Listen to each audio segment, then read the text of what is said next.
지난번 더불어민주당이 어떻게 선거마다 승리하는지에 대해 알아봤습니다. 여기에 이어서 이번 시간에는 더불어민주당은 왜 승리하는 구조로 들어갈 수밖에 없었는지에 대해 알아보겠습니다.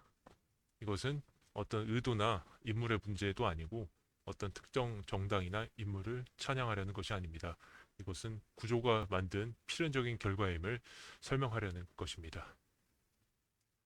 이 채널의 이름은 당신의 잘못이 아닙니다. 입니다. 어떻게 민주당은 집단 지도체제로 들어설 수 있게 됐을까요? 최근 민주당의 행보를 보면 당 조직이 굉장히 단단하다는 느낌이 듭니다. 반면 국민의힘은 어떻죠? 모래알 조직이라는 표현이 아깝지 않을 정도로 사분오열돼 있습니다. 과연 이 단단한 집단 지도체제를 누군가 일부러 설계했나요? 노무현 대통령이나 문재인 대통령이 설계했을까요? 아닙니다. 누군가 일부러 만들었다? 어떤 집단이 일부러 만들었을까요? 절대 아닙니다. 이것은 구조상 민주당이 집단 지도체제로 들어갈 수밖에 없었기 때문입니다. 왜 그럴까요? 우리는 윤석열 대통령 탄핵 전에 두 번의 탄핵을 이미 겪었습니다. 노무현 대통령이 탄핵당했습니다. 물론 국회에서만 탄핵이 되고 헌재에서는 기각됐죠. 하지만 이것이 개인 리더십 의존에서 탈피하는 계기가 되었습니다. 그리고 박근혜 대통령이 탄핵당했죠. 그럼으로써 민주당은 집단지도 체제에 대한 확신을 얻게 되었습니다. 이렇게 두 번의 탄핵으로 집단지도 체제가 필연적으로 완성되었습니다. 노무현 대통령 탄핵부터 보시죠. 실제로 탄핵되지 않았습니다. 이것은 매우 중요한 요소입니다. 탄핵은 국회에서 의결됐지만 정권이 붕괴하지 않았고 헌재에서 기각되는 것으로 마무리됐습니다. 이것에 대해서는 또 다른 영상에서 설명드리겠습니다. 그래서 메시지만 남았습니다.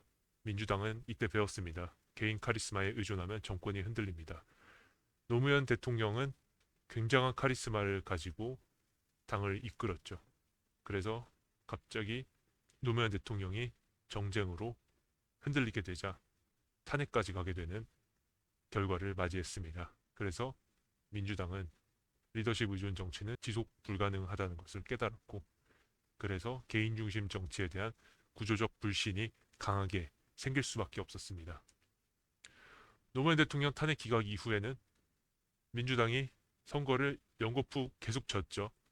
그게 사실은 당금질을 위한 조직 정비기였던 겁니다. 계파 갈등은 엄청나게 일어나고 선거에서 연달아 패배할 수밖에 없었고, 하지만 내부에서 이런 집단 지도체제 구조에 대한 실험을 지속할 수 있는 좋은 기회가 되었습니다. 그리고 박근혜 대통령 탄핵 사건이 일어났죠. 이것은 무엇을 의미할까요? 그때 당시에 보수 진영에서 개인 리더십, 박근혜 대통령의 아주 강력한 리더십에 의존하는 보수 정당의 권력이 완전히 붕괴했습니다. 보수 진영 자체가 다 붕괴했고요. 왜냐하면 박근혜 대통령은 우리나라에서 보수의 상징적인 인물입니다. 보수를 모두 통합할 수 있는 그런 상징적인 존재인 박근혜 대통령이 탄핵됐기 때문에 보수 진영이 전부 붕괴됐습니다. 그리고 보수 당 내 권력 공백이 굉장히 장기화됐죠. 그래서 민주당은 이때 알았습니다. 개인 리더십의 한계에 대해서 확신하게 되었습니다. 그래서 박근혜 대통령 탄핵 이후로 구조가 자동적으로 완성됐습니다. 누군가가 이걸 설계해서 완성했느냐? 아닙니다. 환경과 조건이 단단한 집단 지도 체제의 체계를 완성했던 것입니다. 외부 충격 흡수했습니다. 악재가 굉장히 많았죠. 문재인 대통령 실정을 하기도 했고 당내외적으로 여러 가지 문제가 굉장히 많았습니다. 조국 장관 문제, 윤미향 문제, 여러 가지 문제가 있었는데도 전부 흡수할 수 있었습니다. 그리고 안희정 성추행 사건, 박원순 자살 사건, 오거돈 성추행 사건 등등 정말 인물 개인으로는 여러 가지 문제가 굉장히 많이 일어났지만 그럼에도 불구하고 당은 절대로 흔들리지 않았습니다. 오히려 더 단단해졌죠. 그리고 내부 갈등이 많이 있었습니다. 뭐 수박이다, 친문, 친명 이런 것들 많았죠. 친노도 있었죠. 이런 내부 갈등들이 모두 내부에서 조정되고 외부를 표출은 안 됐습니다. 굉장히 단단한 집단 지도 체제입니다. 결과는 어떨까요? 총선 연속으로 계속 대승하고 있습니다.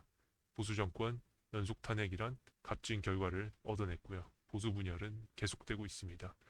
종합하면 더불어민주당의 집단 지도 체제는 누군가의 설계가 아니고 필연적인 결과에 의해 발생했음을 알 수가 있습니다.